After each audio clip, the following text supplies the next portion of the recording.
बहुत पुराने वक्त की बात है, जब शहर अभी बस रहे थे और इंसानियत की जड़ें सादी और पाक थीं। फारस के एक दूर दराज इलाके में एक छोटा सा गांव था, जिसका नाम यास्मीनाबाद था।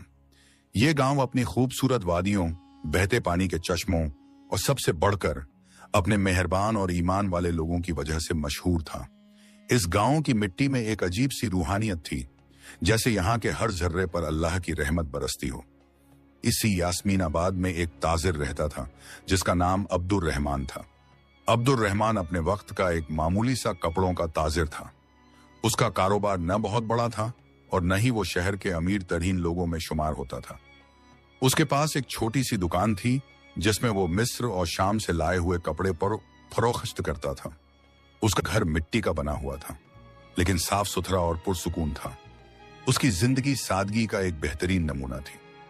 लेकिन एक चीज थी जो अब्दुर रहमान को गांव के बाकी लोगों से मुमताज करती थी, वो थी उसकी सखावत और अल्लाह की राह में खर्च करने की आदत। वो इस बात पर पुख्ता यकीन रखता था कि रिज़्क़ अल्लाह देता है और उसके दिए हुए माल में से गरीबों और मोहताजों का हक निकालना हर मुसलमान का फर्ज है। उसकी बीवी अमारा भी एक नेक और शुक्रगुजार खातून थी, जो हमेशा अपने शौहर के इस नेक काम में उसका साथ देती। अब्दुर रहमान का एक मामूल था, हर जुमा की नमाज से पहले वो अपनी दुकान की दिन भर की कमाई का एक खास हिस्सा अलग निकाल लेता। फिर वो उस रकम को लेकर गांव की गलियों में निकल जाता और चुपके से उन घरों की मदद करता जिनके बारे में उसे यकीन होता कि वो जरूरतमंद हैं। वो ये काम इतनी खामोशी और राजदारी से करता था कि अक्सर पड़ोसियों को भी खबर न होती। कभी किसी बेवा के दरवाजे पर आटे का थैला रख देता, तो कभी किसी यतीम बच्चे के लिए कपड़े और खाने का सामान छोड़ाता। उसका चेहरा हमेशा एक अजीब से इत्मीनान और रूहानी नूर से चमकता रहता। लोग उसे अब्दुर रहमान भाई कहकर बुलाते और उसकी इज्जत करते, लेकिन उसकी सखावत के इस पहलू से बहुत कम लोग वाकिफ थे। एक साल यास्मीनाबाद और उसके आसपास के इलाकों पर शदीद कहत, सूखा, आसमान ने जैसे पानी बरसाना ही छोड़ दिया था। जमीनें बंजर हो गईं, फसलें सूख गईं और कुएं खुश्क होने लगे। गांव के लोग परेशान हो गए। जो कल तक खुशहाल थे, आज उनके घरों में भी फक्र की नौबत आ गई।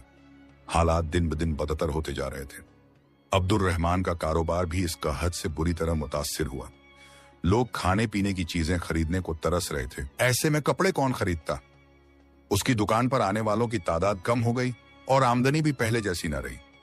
उसके अपने घर के हालात भी तंग होने लगे। एक दिन उसकी बीवी अमारा ने फिक्रमंदी से कहा, अब्दुर रहमान, हालात बहुत खराब हो रहे हैं।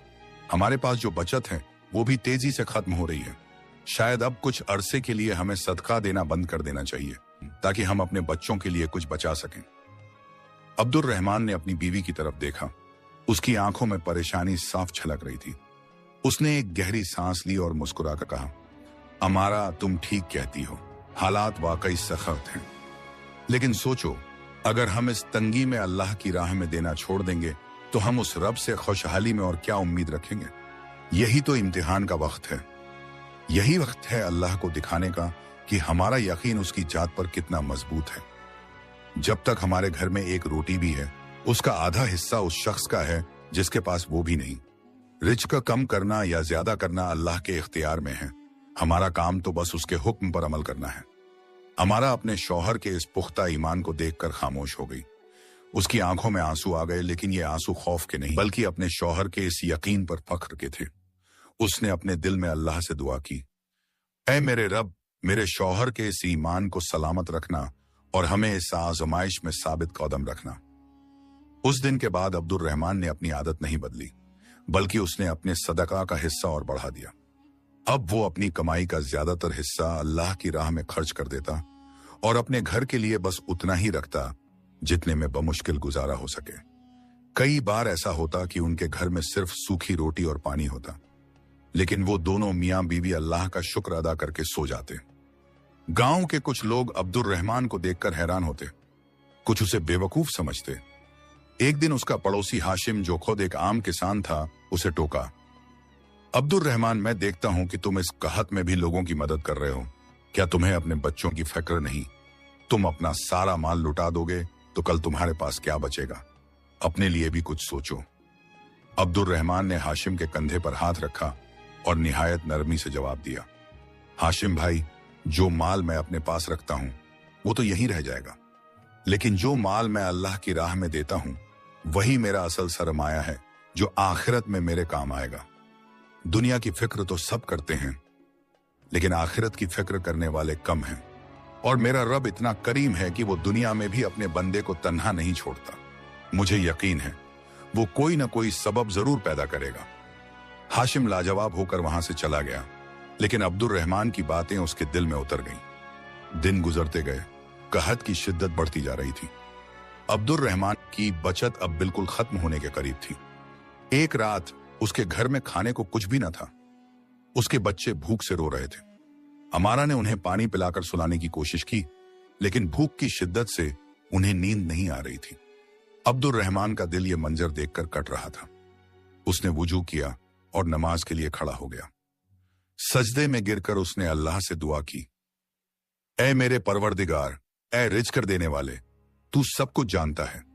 मैंने तेरी रजा के लिए तेरे बंदों की मदद की। आज मेरे बच्चे भूखे हैं। मैं तुझसे सवाल नहीं करता, लेकिन तू तो दिलों के हाल जानता है। ऐ मेरे मालिक, मेरी मदद फरमा। बेशक तू ही बेहतरीन मदद करने वाला है। दुआ करते करते उसकी आंखों से आंसुओं की लड़ी बह निकली। वो काफी देर तक सजदे में रोता रहा। जब उसने सर उठाया तो उसके दिल में एक अजीब सा सुकून था, जैसे उसकी फरियाद सुन ली गई हो।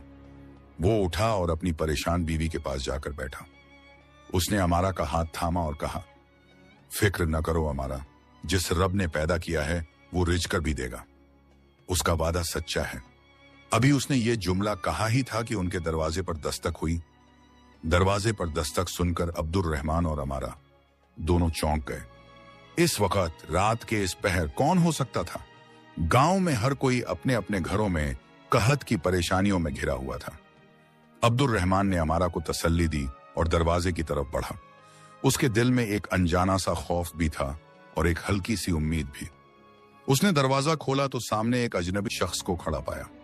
वो शख्स लंबा और मजबूत जिस्म का मालिक था। उसने सफर के कपड़े पहने हुए थे, जिन पर धूल की तह जमी हुई थी, लेकिन उसके चेहरे पर एक अजीब सी शरीफी और संजीदगी थी। उसके साथ दो और आदमी थे, जिनके हाथों में मशालें थीं, जिनकी रोशनी में उनके पीछे खड़े दो ऊंट नजर आ रहे थे, जिन पर सामान लदा हुआ था। अजनबी ने अब्दुल रहमान को गौर से देखा और निहायत अदब से पूछा, क्या मैं जनाब अब्दुल रहमान से मुखातिब हूं, जो कपड़े के ताजिर हैं? अब्दुल रहमान ने हैरानी से जवाब दिया, जी, मैं ही अब्दुल रहमान हूं। फरमाइए, मैं आपकी क्या खिदमत कर सकता हूं? उसका दिल तेजी से धड़क रहा था। आखिर ये कौन लोग थे जो उसे इस तरह ढूंढते हुए उसके घर तक आ पहुंचे थे? अजनबी मुस्कुराया और बोला, मेरा नाम खालिद है, मैं शहर बगदाद से आया हूं।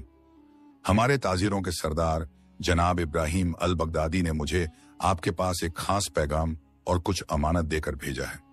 बगदाद का नाम सुनकर अब्दुल रहमान की हैरानी और बढ़ गई। उसका बगदाद के किसी ताजिर से कोई लेना देना नहीं था। उसने कभी उनसे कारोबार नहीं किया था। उसने उलझन में पूछा, इब्राहिम अल बगदादी? मैं उन्हें नहीं जानता, शायद आपको कोई गलतफहमी हुई है। खालिद ने अपने आदमियों को इशारा किया। वो दोनों ऊंटों को करीब ले आए। खालिद ने कहा, जनाब, कोई गलतफहमी नहीं हुई, मैं आप ही के पास आया हूं। दरअसल कुछ हफ्ते पहले हमारे सरदार इब्राहिम अल बगदादी ने एक ख्वाब देखा। उन्होंने देखा कि फारस के एक गांव यास्मीनाबाद में एक अल्लाह का नेक बंदा है, अब्दुल रहमान, जो कहत के इस मुश्किल वक्त में भी चुपके चुपके अल्लाह की राह में खर्च कर रहा है, जबकि उसके अपने घर में तंगी है।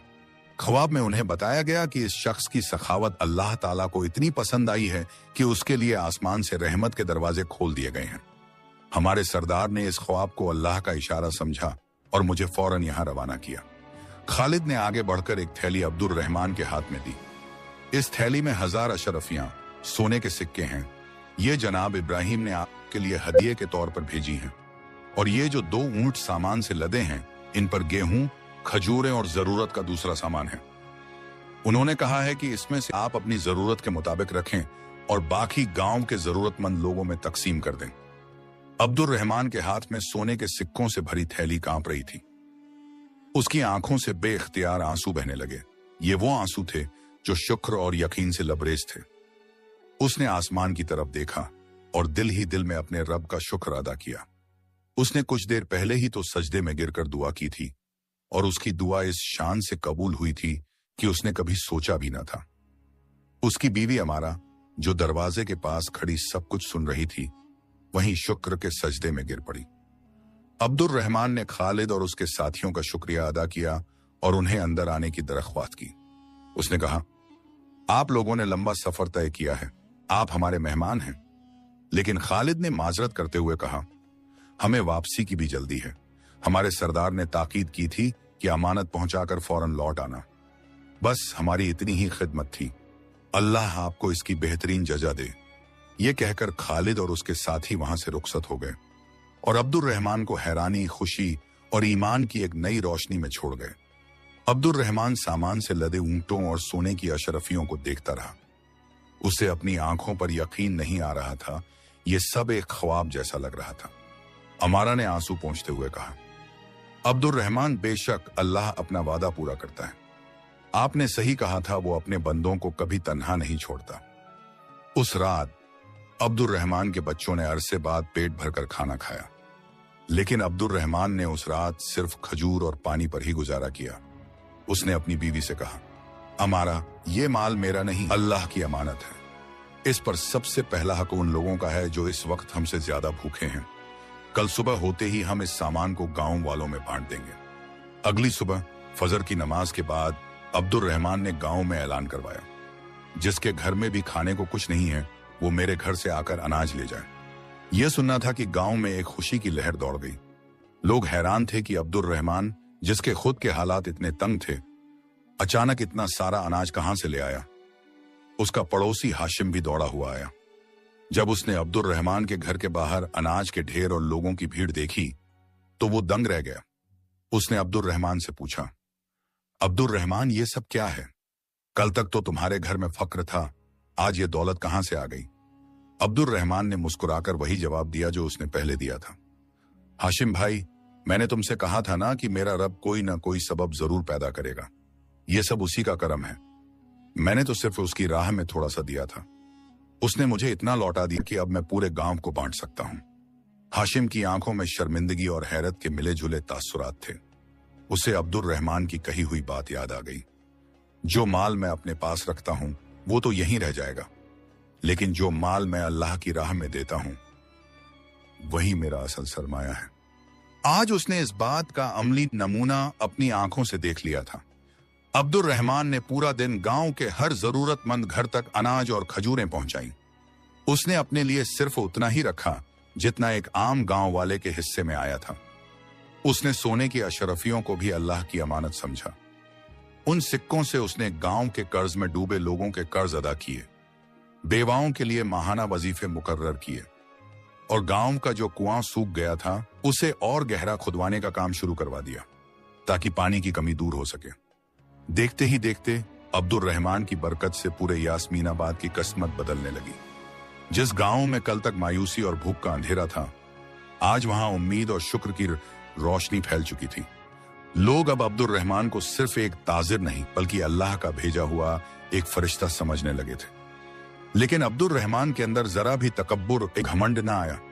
वो पहले की तरह ही सादा और आजिज था और हर काम के बाद अल्लाह का शुक्र अदा करता। लेकिन कहानी यहां खत्म नहीं हुई। अल्लाह की तरफ से अब्दुल रहमान के ईमान का एक और इम्तिहान अभी बाकी था। एक ऐसा इम्तिहान जो उसकी सखावत और यकीन को और भी ऊंचे दर्जे पर ले जाने वाला था। यास्मीनाबाद की फिजा अब बदल चुकी थी। अब्दुल रहमान की लाई हुई दौलत और उसकी समझदारी से की गई तकसीम ने गांव से कहत के बादल छांट दिए थे। सूखे कुओं को गहरा करवाने का काम जोरों पर था और लोगों के घरों में फिर से चूल्हे जलने लगे थे। अब्दुल रहमान ने उन अशरफियों को सिर्फ लोगों में बांटा नहीं बल्कि उन्हें एक मुस्तकिल परमानेंट हल देने की कोशिश की। उसने गांव के किसानों को बेहतरीन बीज खरीद कर दिए और कुछ रकम अलग रखी ताकि जब तक फसल तैयार न हो किसी को परेशानी न हो। उसका अपना कपड़ों का कारोबार भी अब पहले से बेहतर हो चला था। कहत के दौरान उसकी सखावत और ईमानदारी के किस्से आसपास के कस्बों और शहरों तक पहुंच चुके थे। लोग अब खास तौर पर उससे कपड़ा खरीदने आते, इस यकीन के साथ कि वह एक नेक और ईमानदार ताजिर है। उसकी दुकान में बरकत का ये आलम था कि थोड़े से माल में भी उसे इतना नफा होता जो पहले कभी नहीं हुआ था। अल्लाह ने उसके माल में ऐसी बरकत डाल दी थी कि वह जितना खर्च करता, माल उससे कई गुना बढ़ जाता। लेकिन इंसानी फितरत अजीब है। जहां नेकी और भलाई होती है, वहां हसद, जेलसी और बग़ज़ भी सर उठाने लगते हैं। गांव में एक और ताजिर था जिसका नाम कासिम था।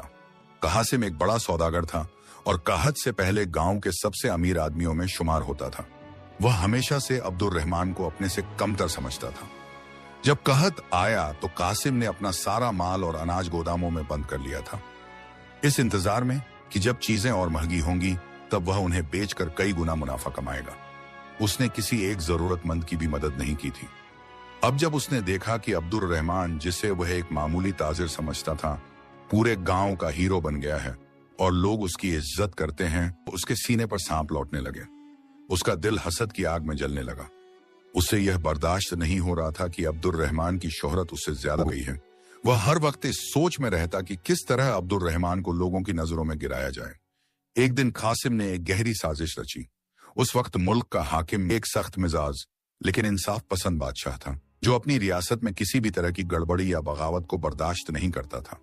बादशाह तक आम लोगों की रसाई पहुंच मुश्किल थी और उसके वजीर और सलाहकार अक्सर उस तक गलत खबरें पहुंचाकर अपने फायदे हासिल करते थे। कासिम ने शहर जाकर बादशाह के एक दरबारी, जो रिश्वतखोर और लालची था, से मुलाकात की। उसने उसे बहुत सारी दौलत दी और उसके कान भरे। उसने अब्दुल रहमान की शोहरत को एक अलग ही रंग देकर पेश किया। उसने दरबारी से कहा, जनाब, फारस के हमारे इलाके यास्मीनाबाद में एक शख्स है अब्दुल रहमान। वह अचानक बहुत अमीर हो गया है। उसके पास बगदाद से सोने की अशरफियां और सामान आया है। वह इस दौलत से गांव के लोगों को खरीद रहा है। वह उन्हें अनाज और पैसा देकर अपनी तरफ कर रहा है और लोगों में उसकी मकबूलियत बढ़ती जा रही है। मुझे डर है कि वह लोगों को जमा करके बादशाह के खिलाफ बगावत करने की तैयारी कर रहा है। उसका बगदाद से आने वाला पैसा इस बात का सबूत है कि उसे दुश्मन मुल्क से मदद मिल रही है। रिश्वतखोर दरबारी ने जब इतनी बड़ी खबर सुनी, जिसमें बगावत और दुश्मन मुल्क का जिक्र था, तो उसकी आंखों में चमक आ गई। उसे बादशाह को खुश करने और अपना कद बढ़ाने का एक मौका मिल गया। उसने कासिम को तसल्ली दी और फौरन यह खबर नमक मिर्च लगाकर बादशाह के सामने पेश कर दी। बादशाह, जो पहले ही अपनी सल्तनत की साजिशों से परेशान रहता था, यह सुनकर आग बबूला हो गया। एक मामूली कपड़ों के ताजिर की इतनी हिम्मत कि वह उसके खिलाफ साजिश कर रहा है। उसने फौरन अपने सिपाहियों के एक दस्ते को हुक्म दिया, फौरन यास्मीनाबाद जाओ और इस अब्दुल रहमान नाम के शख्स को जंजीरों में जकड़कर हमारे सामने पेश करो। उसका सारा मालो आसब अब्त कर लो और उसके घर को तालों से बंद कर दो। हम उस गद्दार को ऐसी सजा देंगे जो आने वाली नस्लों के लिए इबारत बन जाए। सिपाहियों का दस्ते तेजी से यास्मीनाबाद की तरफ रवाना हो गया। इधर यास्मीनाबाद में अब्दुल रहमान इन सब साजिशों से बेखबर अपनी जिंदगी में मगन था। उस दिन वह अपनी दुकान पर बैठा था कि अचानक बाहर शोर बरपा हुआ। उसने बाहर झांका तो देखा कि बादशाह के सिपाही पूरे गांव में फैल गए हैं। उनके चेहरों पर गुस्सा और सख्ती थी। सिपाहियों का सरदार सीधे उसकी दुकान में घुस आया। क्या तुम्हारा नाम अब्दुल रहमान है? सरदार ने गरजदार आवाज में पूछा।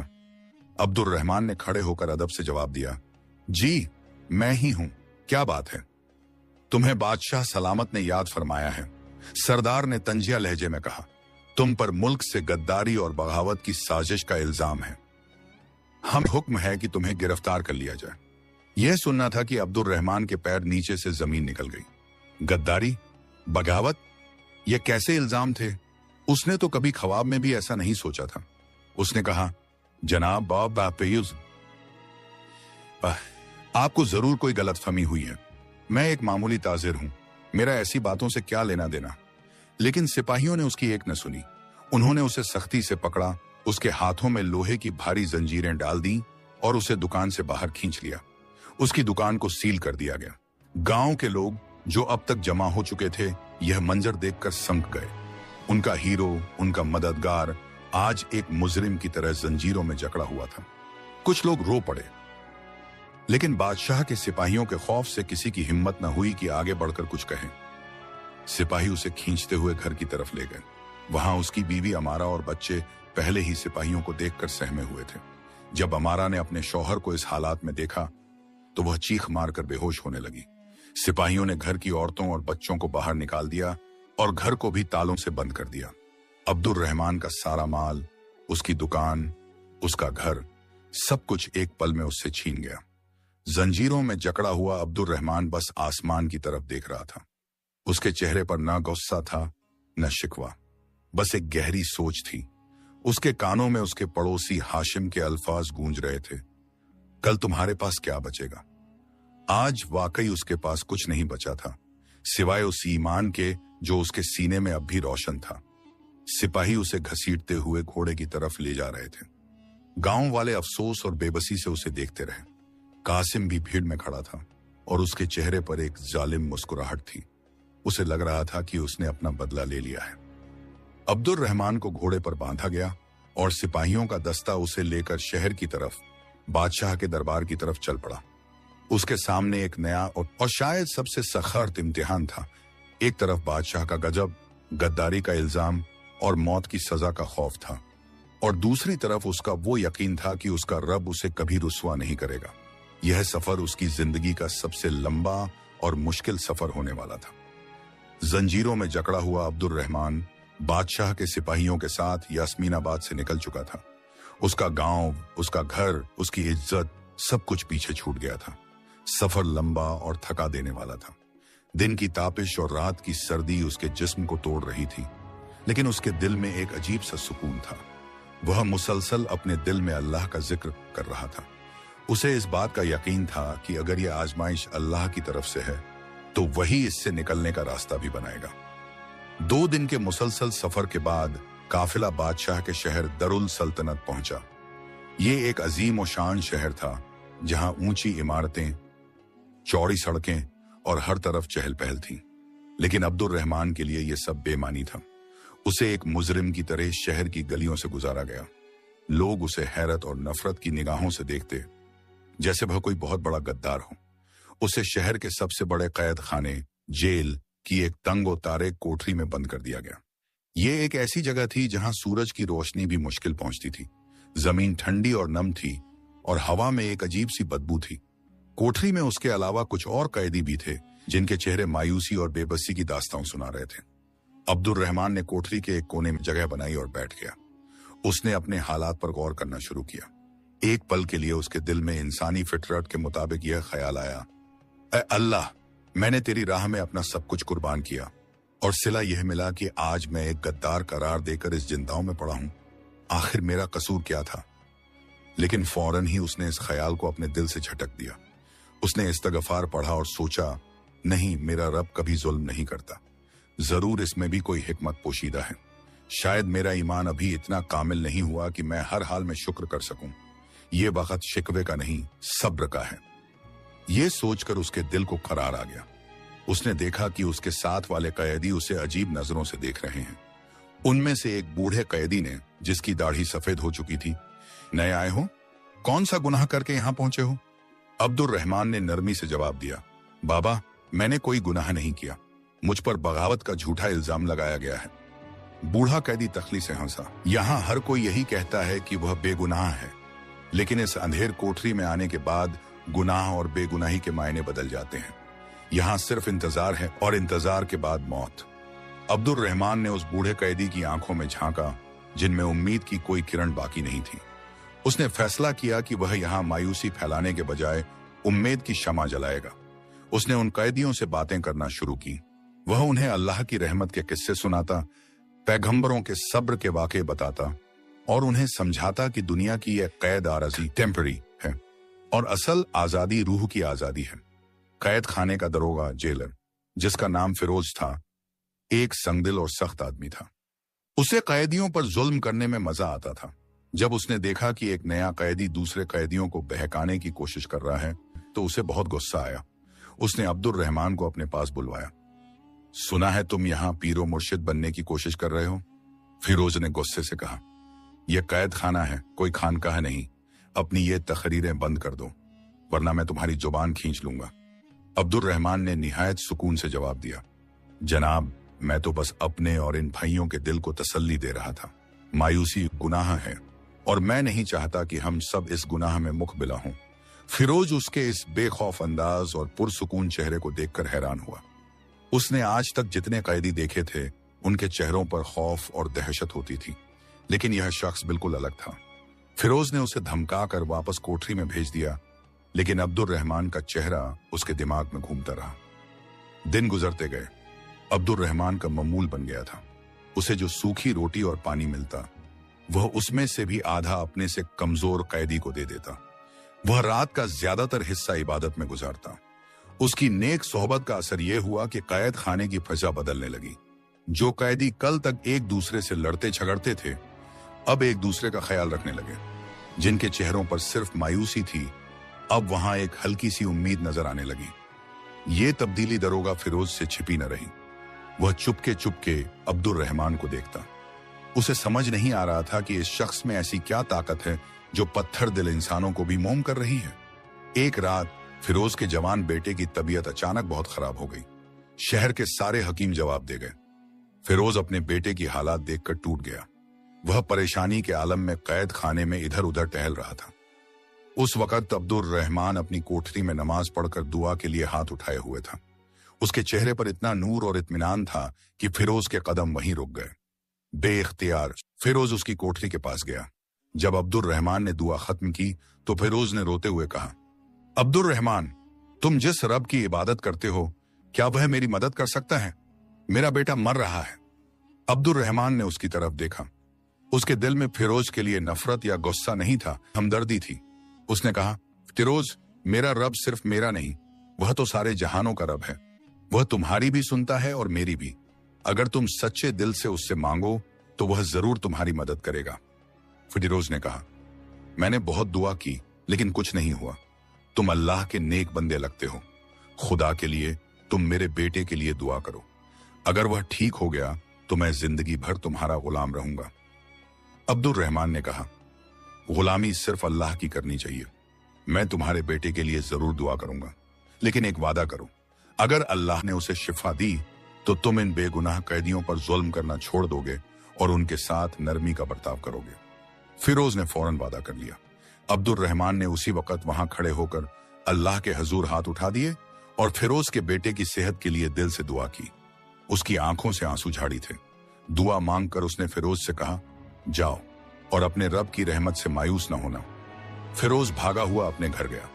जब वह घर पहुंचा तो एक मोजीज़ा उसका इंतजार कर रहा था। उसका बेटा, जो कुछ देर पहले तक बेहोश पड़ा था, अब बिस्तर पर उठकर बैठ गया था। उसका बुखार उतर चुका था और वह अपनी मां से पानी मांग रहा था। यह मंजर देखकर फिरोज की आंखें फटी की फटी रह गईं।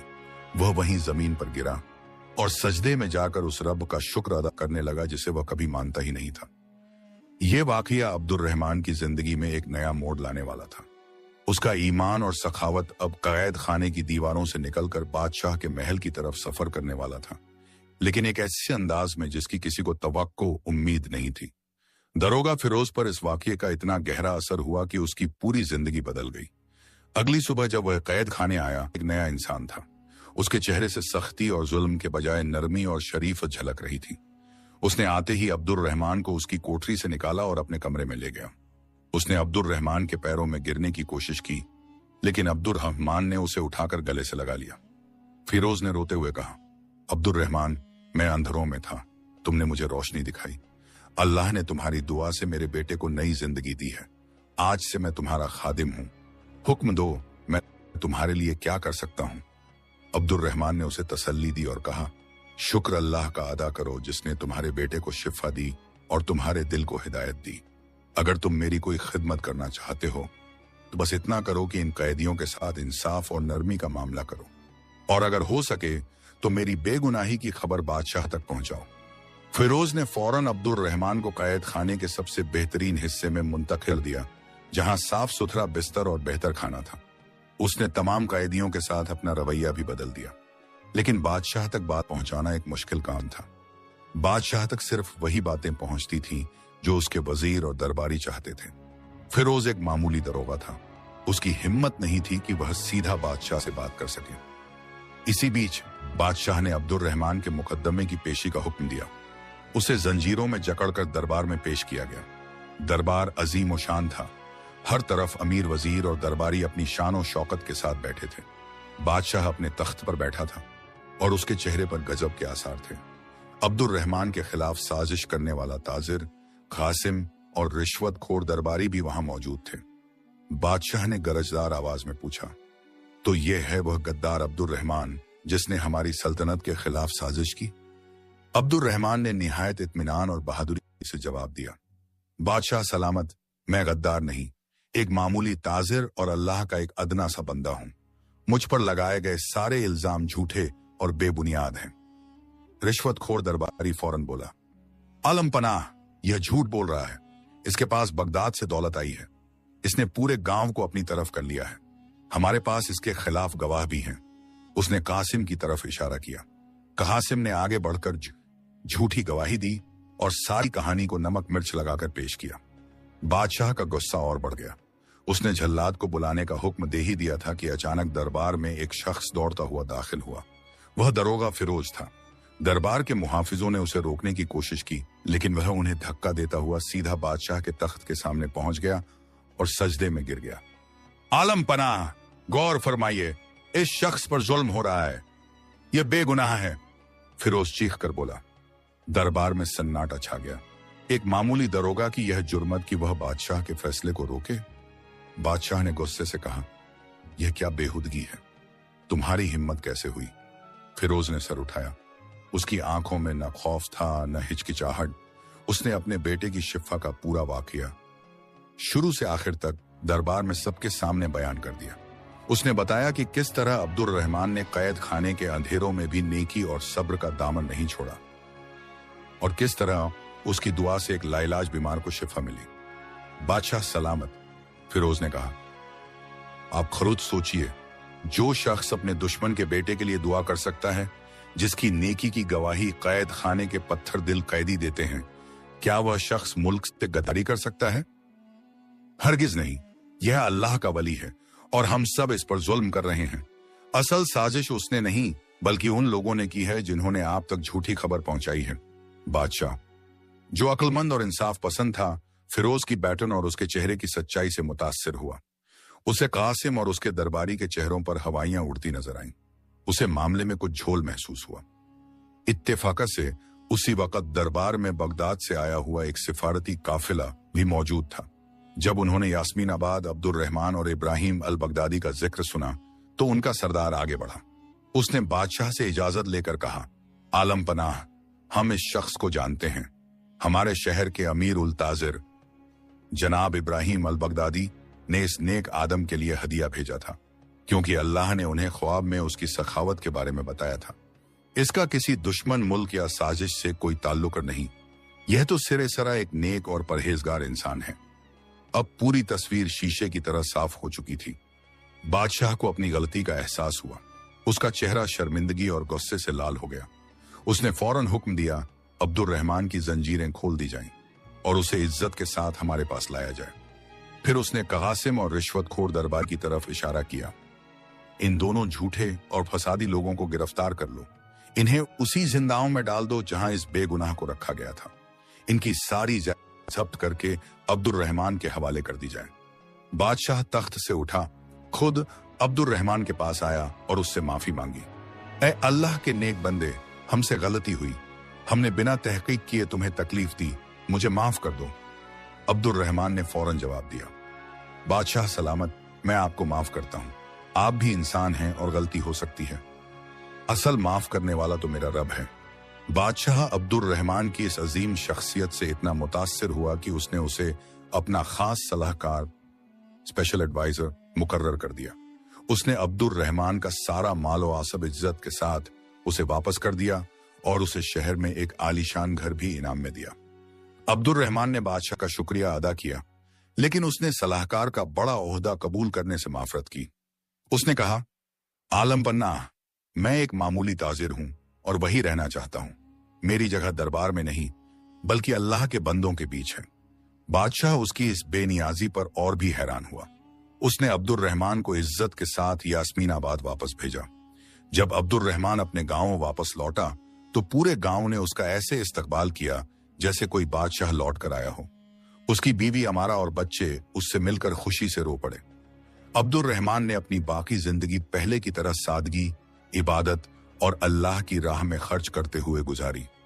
लेकिन अब उसकी सखावत की बरकत सिर्फ यास्मीनाबाद तक महदूद नहीं थी, बल्कि पूरी सल्तनत तक फैल चुकी थी। बादशाह भी वक्त वक्त पर उससे मशवरे के लिए बुलाता। उसकी दौलत में अल्लाह ने इतनी बरकत दी कि वह लोगों की मदद करता रहा, पर उसके माल में कभी कमी न आई।